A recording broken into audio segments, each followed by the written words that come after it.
ನನ್ನ ಅಪ್ಪ ಹೇಳಿದ್ರಲ್ಲ, ನಾವು ಹಿರಿಯರ ಮಾತನ್ನು ಯಾವತ್ತೂ ಮೀರುವುದಿಲ್ಲ. ಹಾಗಾಗಿ ನನ್ನಪ್ಪ ಬ್ರಹ್ಮ ಹೇಳಿದ್ರೆಲ್ಲವೂ ನಾವು ತಿಳ್ಕೊಂಡ ಹಾಗೆ ಇರುವುದಿಲ್ಲ.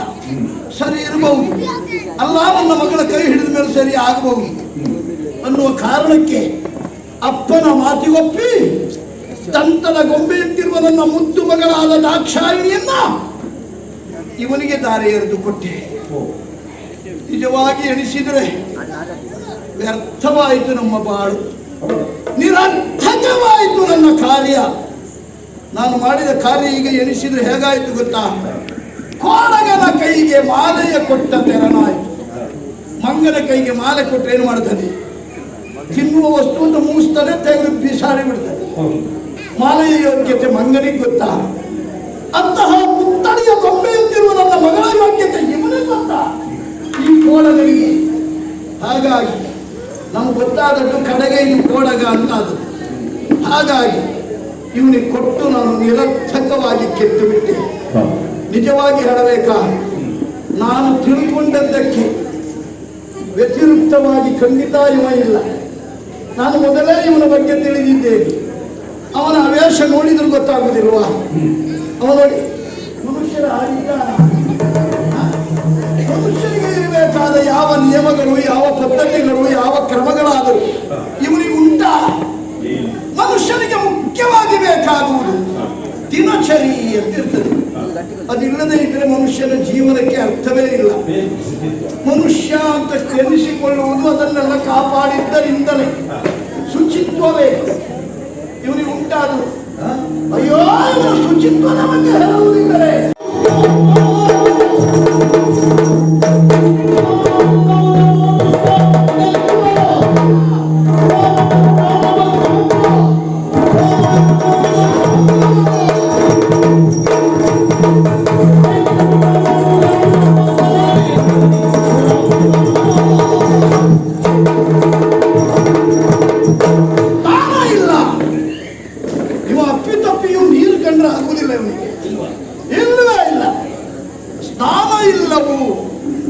ನಾನಿವ ಸ್ನಾನ ಮಾಡಿದ್ದು ಒಂದು ದಿವಸ ನೋಡಿದೆ.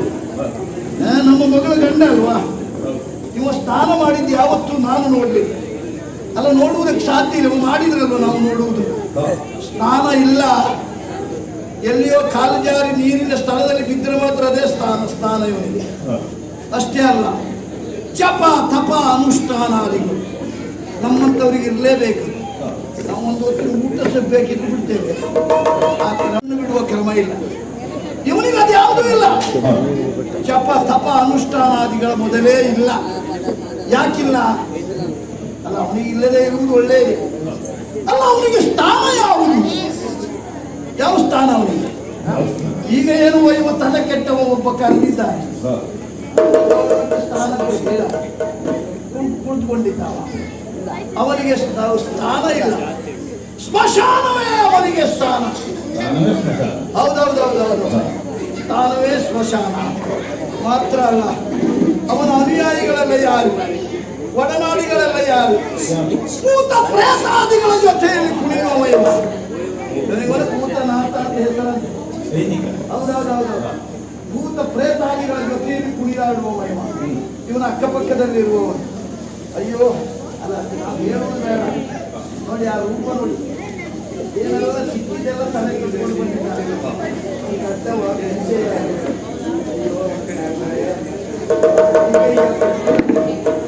ಸುತ್ತಿಕೊಂಡಿದ್ದಾನೆ, ಚರ್ಮ ಸುತ್ತಿಕೊಂಡಿದ್ದಾನೆ, ಮಾನ ಮುಚ್ಚಿಕೊಳ್ಳುವುದಕ್ಕೆ. ಇವನ ಆಕಾರ ನೋಡಿದರೆ ಖಂಡಿತ ನಾವೆಲ್ಲ ತಲೆ ಕೆಟ್ಟವರು ಕೊಡುವುದಿಲ್ಲ ಇವರಿಗೆ ಮಗಳನ್ನು. ನಾನೊಂದು ಕೊಟ್ಟು ನಿರರ್ಥಕ ಆಗಿಬಿಟ್ಟೆ. ಕೇಳಬಹುದು ನೀವು, ಇವನಿಗೆ ಇಷ್ಟೆಲ್ಲ ಹೇಳ್ತಿದ್ದೀರಲ್ಲ, ಇವನಿಗೊಂದು ಹೆಸರುಂಟು. ಅದು ಉಂಟು, ಪ್ರಪಂಚದಲ್ಲಿ ಇವನಿಗೊಂದು ಹೆಸರುಂಟು. ಯಾಕಂದ್ರೆ ಇವನನ್ನ ದೇವರು ಎಂದು ಕರೀತಾರೆ. ಇದ್ದಾರೆ ಇದ್ದಾರೆ. ಈಗ ನಾವೆನಿಸಿಕೊಂಡ ಹಾಗೆ ನಮ್ಮವರೆಲ್ಲ ಇರ್ತಾರ? ಒಬ್ಬೊಬ್ಬರ ಅಭಿಪ್ರಾಯ ಒಂದೊಂದು ರೀತಿಯಲ್ಲಿ ಇರ್ತದೆ. ಆದ್ರೆ ಸರಿ ಇದ್ದವರು ಅಥವಾ ನಮ್ಮಂಥವರೇ ಅವನನ್ನು ಹೊಗಳಿದರೆ, ಅವನನ್ನು ದೇವರು ಎಂದು ಪೂಜಿಸಿದರೆ ಬೇಸರ ಇಲ್ಲ. ಇವನನ್ನು ಪೂಜಿಸುವುದಕ್ಕೆ ಒಂದು ವರ್ಗವೇ ಉಂಟು, ಅಸುರ.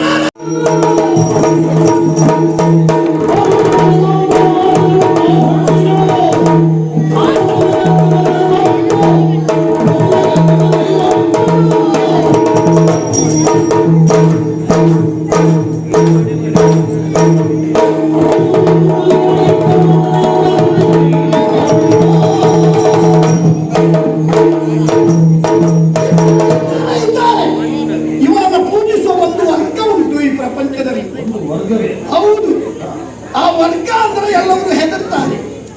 ಮಾತ್ರ ಅಲ್ಲ, ಲೋಕಕ್ಕೆ ಮಿಕ್ಕಿದ್ದದು ಅನಾಚಾರ, ಅತ್ಯಾಚಾರ, ಕೊಲೆ, ಸುಲಿಗೆ, ದರೋಡೆ. ಮಾತ್ರ ಅಲ್ಲ, ಅಸುರರು ಅಂತ ಅನ್ನಿಸಿಕೊಂಡಿದ್ದಾರೆ. ಕೆಟ್ಟವರೇ ಅಂತ ಅರ್ಥ ನಮ್ಮ ಲೆಕ್ಕದಲ್ಲಿ. ಅಂತ ಅಸುರರು ಮಾಂಸಾಹಾರಿಗಳು. ಅಂತವರು ಇವನನ್ನು ಪೂಜಿಸ್ತಾರೆ. ಅವರಿಗೆ ಲಾಭ ಇಲ್ಲದೆ ಇವನನ್ನು ಪೂಜಿಸುವುದಿಲ್ಲ. ಯಾವ ದೇವರನ್ನು ಒಲಿಸಿಕೊಳ್ಳಬೇಕಿದ್ದರೂ ಜಪ ತಪಗಳ ಮಾಡಬೇಕು, ವ್ರತವನ್ನು ಮಾಡಬೇಕು. ಅಂತವರಿಗೂ ಅಗೋಚರ ನೆನೆಸಿಕೊಳ್ಳುತ್ತಾನೆ. ಅವನ ಭಕ್ತಿ ಶುದ್ಧತೆಗೆ ಮೆಚ್ಚಿ ಒಲಿಯುವುದು. ಈ ಬೋಳೆ ಶಂಕರ ಹಾಗಲ್ಲ. ಯಾರು ಹರನೇ ಕೂಗ್ತಾರೆ ಅಲ್ಲಿ ಹೋಗಿ ಈ ಅಸುರರು ಹುಟ್ಟಿದ ತಕ್ಷಣವೇ ಅವರ ಬಲ ಹೆಚ್ಚಿಸಿಕೊಳ್ಳುವುದಕ್ಕೆ ಇವನನ್ನು ಸ್ಮರಿಸ್ತಾರೆ. ಎಲ್ಲಿ ಕರೀತಾರೋ ಅಲ್ಲಿ ಹೋಗಿ ನಿಂತ ಇವ. ಏನು ಬೇಕು ಕೇಳಿ, ಕೇಳಿದ್ದಕ್ಕೆ ತಥಾಸ್ತು ಅಂತ ಯಾರೋ ಪರಿಹಾರ ಮಾಡ್ತಾರೆ. ಇವನಿಗೇನು ತಲೆ ಬಿಸಿ. ಅದಕ್ಕೆ ಅವನನ್ನು ಬೋಳಿಯ ಶಂಕರ ಅಂತ ಕರೆದದ್ದು. ವಸುಧೆಯಲ್ಲಿ ಅಗ್ಗದ ದೈವ ಅಂತ ಹೇಳಿದರೆ ಇವನೇ. ಅಗ್ಗ ಅಂದ್ರೆ ಗೊತ್ತಾಯ್ತಾ ನಿಮಗೆ? ಗೊತ್ತಿರಲೇಬೇಕು. ಅಗ್ಗಕ್ಕೆ ತುಂಬ ಬಂದ್ರೆ ಮಾತ್ರ ಅಗ್ಗ, ಅಲ್ಲದೆ ತಿನ್ನುವುದೇ ಅಲ್ಲ. ಹಾಗೆ ಆ ಹಗ್ಗ ಅಂದ್ರೆ ಎಷ್ಟೊತ್ತಿಗೆ ಯಾರು ಎಲ್ಲ ಕರೆದ್ರು ಅಲ್ಲಿದ್ದಾರೆ. ಈ ಹಗ್ಗದ್ದು ಅಂತ ಹೇಳಿದ್ರೆ ಹೋದಲ್ಲಿ ಎಲ್ಲ ನಿಮ್ಗೆ ಸಿಗುವುದಕ್ಕೆ ಹಗ್ಗ ಅಂತ ಹೇಳುದು. ಇವನು ಹಾಗೆ ಅಂತ ದೈವ ಇವ ಅಲ್ಲ. ಅವನ ಬಗ್ಗೆ ಹೇಳುವುದಲ್ಲ. ನಾನು ಬಂದು ಎಷ್ಟು ಸಂತೋಷ ಅನುಭವಿಸಿದೆ.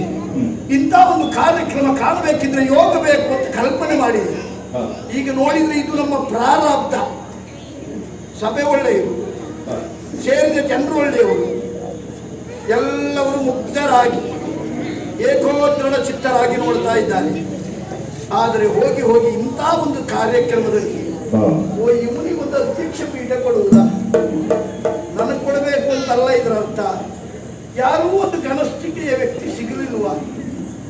ಬಂದದ್ಯಾ ನನ್ನ ಮುಖ ನೋಡಿ ನಿಂದನ ಇದು ಕಾರ್ಯಕ್ರಮ ನೀನೇ ನನ್ನನ್ನು ಬರ್ಲಿಕ್ಕೆ ಹೇಳಿದ್ದ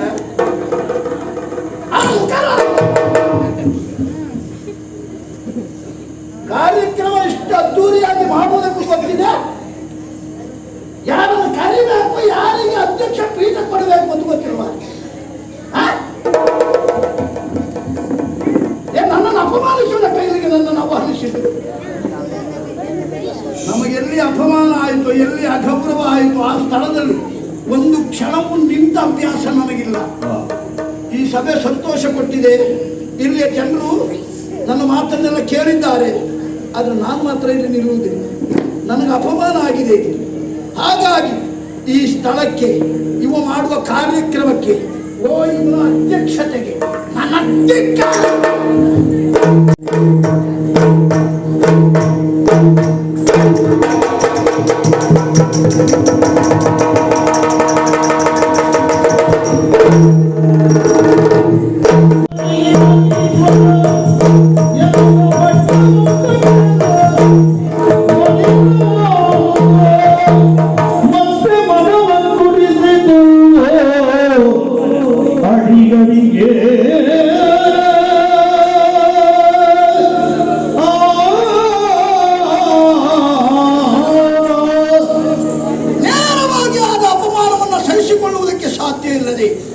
ಯಾರಿಂದ ಅಪಮಾನವಾಯಿತು ಅದನ್ನು ಹೊಂದಿಸಿಕೊಳ್ಳುವುದಕ್ಕೆ ನನ್ನಪ್ಪ ಬ್ರಹ್ಮನಲ್ಲಿಗೆ ಸತ್ಯಲೋಕಕ್ಕೆ ಒಂದು ವಿಷಯವನ್ನು ಹೇಳಿದೆ.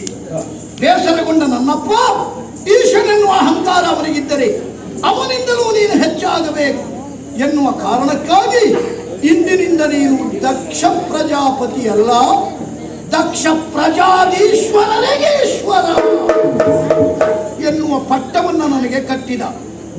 ಆದ ಶಲ್ಯಮ ಎನಿಸಿಕೊಂಡ್ರೆ ಅವನಿಂದ ಮೇಲೆ ನಾನಾದೆ. ಆದರೆ ಅವನ ಮಾಡಿದ ಅಪಮಾನಕ್ಕೆ ಪ್ರತಿಕಾರ ಆಗಬೇಕು. ಅದಕ್ಕಾಗಿ ಯೋಚನೆ ಮಾಡಿದ್ದೇನೆ. ನಾನು ಒಂದು ಯಜ್ಞ ಮಾಡ್ತೇನೆ, ದಕ್ಷ ಯಜ್ಞ.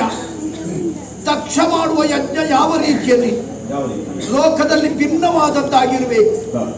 ಎಲ್ಲ ಯಜ್ಞ ಯಾಗಾದಿಗಳನ್ನು ಮಾಡ್ತಾರೆ, ಅಷ್ಟದಿಕ್ಪಾಲಕರಿಗೆ ಹವಿಸ್ಸನ್ನು ಕೊಡ್ತಾರೆ.